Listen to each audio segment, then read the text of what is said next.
जय श्री राधे। श्री हरिवंश राधा वल्लभ लाल की जय। हरिवंश महाप्रभु की जय। परम पूज्य गुरुदेव महाराज की जय। बहुत बहुत स्वागत है आप सभी का। आइए सुनते हैं अक्षय तृतीया के बारे में। अक्षय तृतीया ऐसी तिथि है, इस दिन जो भी कार्य किया जाता है वो अक्षय हो जाता है, उसका कभी क्षय नहीं होता। इसीलिए जितना ज़्यादा हो सके नाम जप करें, ये सबसे ज़्यादा इम्पॉर्टेंट है। जितनी ज़्यादा हो सके माला करें, इसके बाद जितना ज़्यादा हो सके दान धर्म करें, किसी की भी सहायता हो सके तो ज़रूर करें। ये बहुत बहुत ही इम्पॉर्टेंट तिथि है। इस दिन कोई भी शुभ काम बिना किसी पंडित से मुहूर्त पूछे किया जा सकता है। इसमें कुछ भी खरीदा जा सकता है। बहुत ही मंगलमयी तिथि है अक्षय तृतीया। तो आइए इसकी कथा को हम श्रवण करते हैं। अक्षय तृतीया की एक कथा के अनुसार प्राचीन काल में धर्मदास नामक एक वैश्य था। धर्मदास अपने परिवार के साथ एक छोटे से गांव में रहता था। वह बहुत ही गरीब था। वह हमेशा अपने परिवार के भरण पोषण के लिए चिंतित रहता था। उसके परिवार में कई सदस्य थे। धर्मदास बहुत धार्मिक प्रवृत्ति का व्यक्ति था।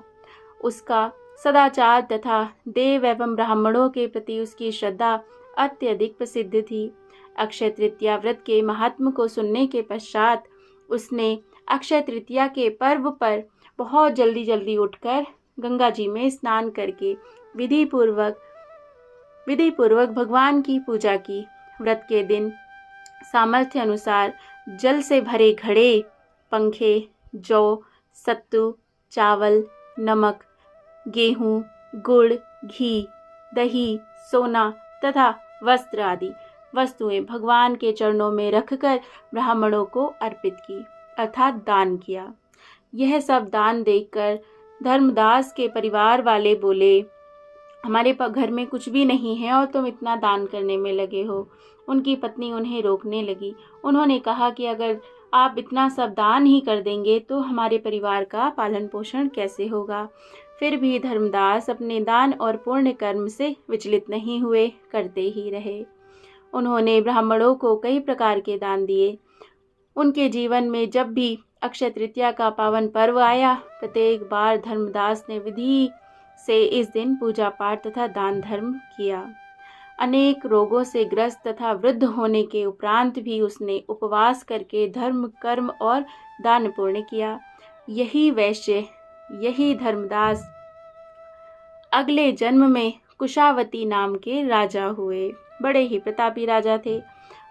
मान्यता है कि अक्षय तृतीया के दिन किए गए दान, पुण्य व पूजन के कारण वह अगले जन्म में बहुत धनी तथा प्रतापी राजा बने। वह इतने धनी तथा प्रतापी राजा थे कि त्रिदेव तक उनके दरबार में अक्षय तृतीया के दिन ब्राह्मण देवता का वेश बनाकर उनके महायज्ञ में शामिल होते थे। त्रिदेव कौन? ब्रह्मा, विष्णु, महेश। जय हो। अच्छा, एक चीज़ हम इस कथा से ये ज़रूर सीखें। देखो, ये बहुत गरीब थे। कई बार हम लोग कहते हैं हमारे पास तो है ही क्या जो हम दान करें। नहीं, हम बहुत छोटी से छोटी चीज़ भी दान कर सकते हैं। ज़्यादा नहीं तो हम चिड़ियों को दाना डाल सकते हैं, कबूतरों को दाना खिला सकते हैं, कुत्ते को रोटी दे सकते हैं, गाय को एक रोटी दे सकते हैं, थोड़ा सा चारा खिला सकते हैं।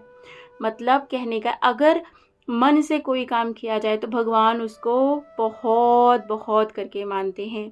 इसीलिए ज़रूरी नहीं है कि दान करने के लिए आपके पास बहुत सारा धन हो तभी आप करें। और दूसरी इम्पॉर्टेंट बात, कई बार क्या होता है, हम कर रहे हैं, जैसे हम 2-4 सालों से कर रहे हैं और हमें लगता है लो इतनी तो हम महात्म सुनते हैं, इतनी कथा सुनते हैं और हम ये इतने सालों से कर रहे हैं या हमने किया है, हमें तो कुछ भी फल नहीं मिलता। तो यहाँ इस कथा में देखो, पूरे जीवन पर्यंत वो ऐसा ही करते रहे। वृद्ध होने पर भी करते रहे, घर वाले रोकते थे तब भी करते थे। तो मतलब कि उस जन्म में उनको कुछ भी नहीं मिला था, लेकिन वही सब दान धर्म के प्रभाव से अगले जन्म में, जैसे कि जब हम कोई फसल बोते हैं, बोने के बाद हमें 2-4-6 महीने इंतज़ार करना ही पड़ता है, तभी जाकर हमें फसल मिलती है। ऐसे ही ये भी एक तरीके की कर्मों की फसल है जो हम करते जाएं। जितना अच्छे से करेंगे उतने ही अच्छे से ये हमें फल देगा। तो बस थोड़ा सा समय लगता है लेकिन फल ज़रूर मिलता है। तो आगे सुनते हैं। अपनी श्रद्धा और भक्ति का उसे कभी घमंड नहीं हुआ। वह प्रतापी राजा महान एवं वैभवशाली होने के बावजूद भी धर्म मार्ग से कभी विचलित नहीं हुआ। कहा जाता है कि यही राजा आगे के जन्म में जाकर भारत के सुप्रसिद्ध सम्राट चंद्रगुप्त के रूप में पैदा हुए थे। देखो कितनी सुंदर बात।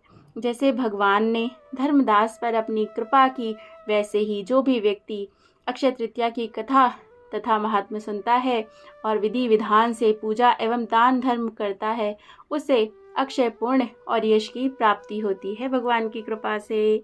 जय जय श्री राधे।